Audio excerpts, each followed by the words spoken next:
Assalamualaikum warahmatullahi wabarakatuh. Nama saya Nur Khafifah, NIM 20052111000033. Program Studi Sosiologi, Fakultas Ilmu Sosial dan Ilmu Budaya, Universitas Trunojoyo Madura. Kali ini saya akan menjelaskan tentang pembahasan dari penelitian saya yang berjudul Dampak Pembelajaran Online pada Motivasi Belajar Anak.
Siapa namamu? Fadlan. Sekarang sekolah di mana? MI Alikma. Kelas berapa? 4. Kelas 4. Apakah kamu melaksanakan pembelajaran online? Iya. Ya.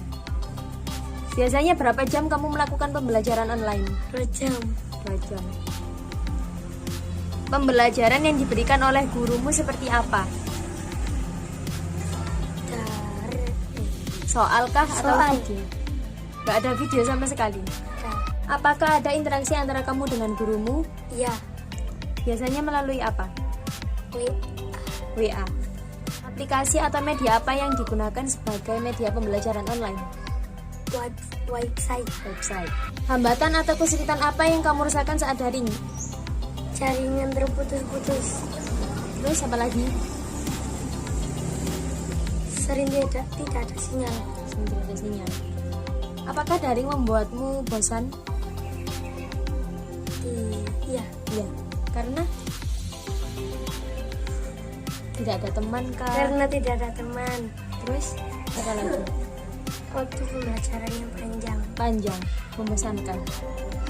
Dengan daring, apakah kamu paham dengan pelajaran yang diberikan oleh gurumu? paham sedikit. Sedikit.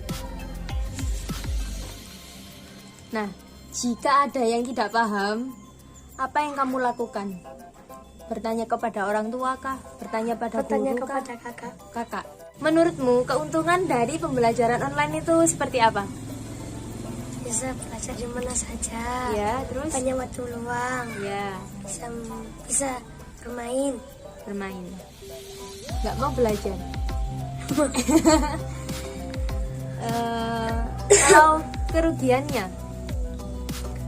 Terlalu banyak mengeluarkan biaya untuk membeli paket data. apa nggak ada kayak kuota gratis gitu dari sekolah? Ada. Tapi masih kurang biasanya. Oke. Dengan pembelajaran online, apakah kamu masih semangat untuk sekolah? Untuk Masih. belajar? Masih terus semangat nih. Oke. Siapa namamu? Laila. Sekarang sekolah di mana? Alikma. Kelas berapa? 4. Apakah selama pandemi COVID-19 pembelajaran dilakukan secara daring? Ya. Biasanya pembelajaran dilakukan berapa jam? 2 jam. Pembelajaran yang diberikan oleh guru bentuknya seperti apa? Soal, video, atau bagaimana? Soal dan video. Apakah selama pembelajaran online ada interaksi antara kamu dengan gurumu? Ya. Biasanya interaksi tersebut dilakukan melalui media apa? WA. Aplikasi yang biasanya digunakan untuk pembelajaran online apa? Google Chrome. Selama pembelajaran online berlangsung, hambatan apa yang kamu rasakan? sinyal tiba-tiba hilang dan banyak gangguan di rumah. Selama pembelajaran online, apakah materi yang disampaikan oleh gurumu banyak yang kamu pahami? Sedikit. Terus kalau kamu nggak paham, apa yang kamu lakukan? Bertanya pada kakak. Apa keuntungan yang kamu rasakan? Banyak waktu luang dan bisa belajar di mana saja. Apa saja kekurangan yang kamu rasakan saat pembelajaran online berlangsung selama ini? Terlalu banyak mengeluarkan biaya dan mengganggu konsentrasi. Dengan pembelajaran yang dilakukan secara online seperti ini, apakah kamu masih semangat untuk sekolah? Ya, Terima kasih. Dalam pembahasan ini, saya menjelaskan tentang 2 poin. Yang pertama, efektivitas pembelajaran online, dan yang kedua, dampak dari pembelajaran online pada motivasi belajar anak. Yang pertama, efektivitas pembelajaran online. Pembelajaran online atau biasa kita sebut dengan daring merupakan salah satu cara yang digunakan dalam proses kegiatan belajar mengajar.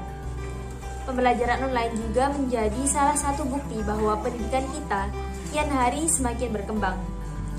Dan melihat situasi seperti ini dikarenakan adanya pandemi COVID-19, salah satu atau satu-satunya cara yang dapat kita tempuh untuk mempertahankan pendidikan kita yaitu melalui pembelajaran online. Secara umum, siswa merasa puas dengan fleksibilitas dari pembelajaran online. Siswa tidak tertekan oleh waktu karena mereka dapat mengatur sendiri kapan mereka ingin belajar dan berapa banyak waktu yang ingin mereka gunakan dalam belajar. Menurut data hasil wawancara yang saya dapat, guru memberikan materi berupa video dari aplikasi YouTube dan terkadang guru juga memberikan tugas melalui aplikasi WA. Hal ini membuat siswa dapat secara bebas memilih mana mata pelajaran yang ingin mereka kerjakan terlebih dahulu. Yang kedua, dampak pembelajaran online pada motivasi belajar anak. Banyak yang berpendapat bahwa pembelajaran online memiliki keuntungan atau manfaat yang tak terbatas. Namun, jika kita perhatikan, di balik manfaat itu juga terdapat dampak negatif yang ditimbulkan dari adanya pembelajaran online. Pembelajaran online dapat mengganggu kenyamanan siswa karena pembelajaran online tentunya menggunakan internet dan internet tersebut tidak selamanya memiliki sinyal yang mulus. Berdasarkan survei yang dilakukan oleh UNICEF menyebut bahwa sebanyak 66% dari 60 juta siswa dari berbagai jenjang pendidikan di 34 provinsi di Indonesia mengaku tidak nyaman belajar dari rumah. Selain menurunnya kenyamanan siswa dalam belajar, ada beberapa dampak lain yang dirasakan oleh siswa. Yang pertama, menurunnya konsentrasi belajar siswa. Lokasi antara guru dan siswa membuat siswa tidak sepenuhnya konsentrasi saat pembelajaran online dilaksanakan. Selain itu, lama waktu pembelajaran online juga sangat berpengaruh pada konsentrasi siswa. Berdasarkan data penelitian saya, siswa melakukan pembelajaran online selama kurang lebih 2 jam. Hal ini tentunya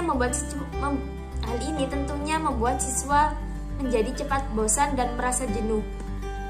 Oleh karena itu, pembelajaran online seharusnya dilakukan dalam waktu yang tidak lama karena siswa dapat merasa kesulitan dalam mempertahankan konsentrasi belajarnya. Yang kedua, kurangnya pemahaman siswa pada materi yang diberikan oleh guru saat pembelajaran online. Berdasarkan hasil wawancara yang saya lakukan, siswa merasa kesulitan dalam memahami pelajaran yang diberikan oleh guru mereka. Biasanya, guru mereka memberikan materi berupa video, dan yang terakhir, mereka diberikan tugas-tugas oleh guru.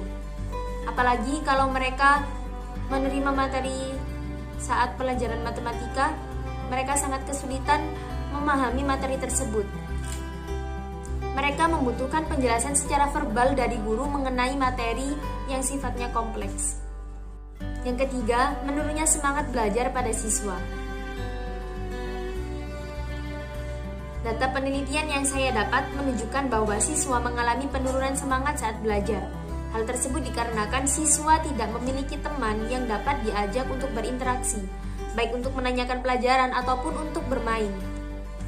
Menurut saya, interaksi antar siswa sangat berpengaruh pada semangat belajarnya.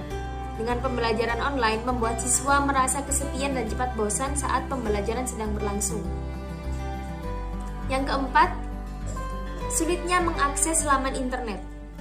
Tantangan pembelajaran online salah satunya adalah ketersediaan sinyal. Data penelitian saya menunjukkan bahwa sebagian besar siswa mengakses internet menggunakan seluler, dan yang menggunakan WiFi hanya sedikit. Tidak jarang pula saat pembelajaran online berlangsung, kadang sinyal mereka tiba-tiba hilang, sehingga sangat menyulitkan siswa saat pembelajaran sedang berlangsung. Yang kelima, selain ketersediaan sinyal, tantangan lain yaitu kendala biaya. Tidak semua siswa berasal dari keluarga yang berada.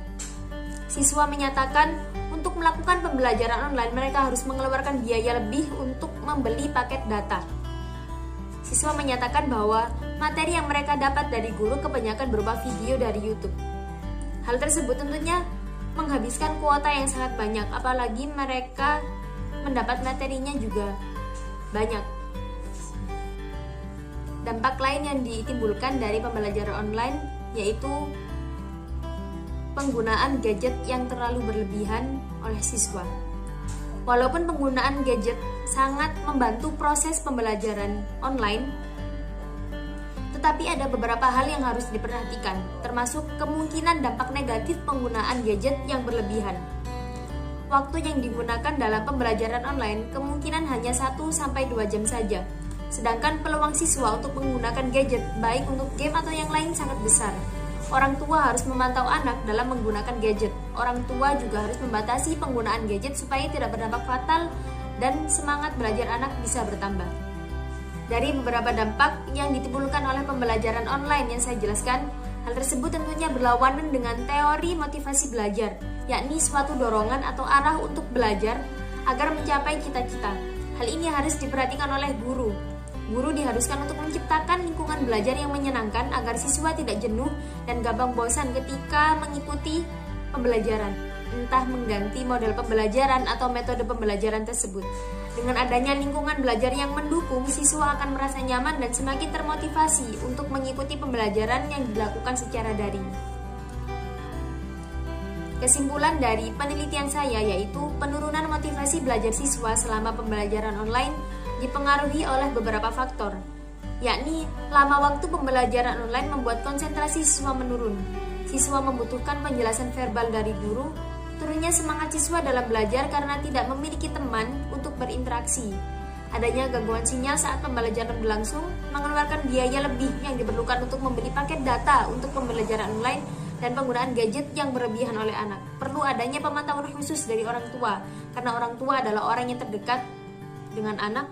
Orang tua harus bisa memantau agar anak mengatur waktu belajar dan waktu bermain anak, sehingga nanti anak terbiasa mengontrol waktu. Guru juga harus bisa membuat suasana belajar yang menyenangkan agar dapat meningkatkan motivasi belajar anak. Demikian penjelasan dari saya, kurang lebihnya mohon maaf. Wassalamualaikum warahmatullahi wabarakatuh.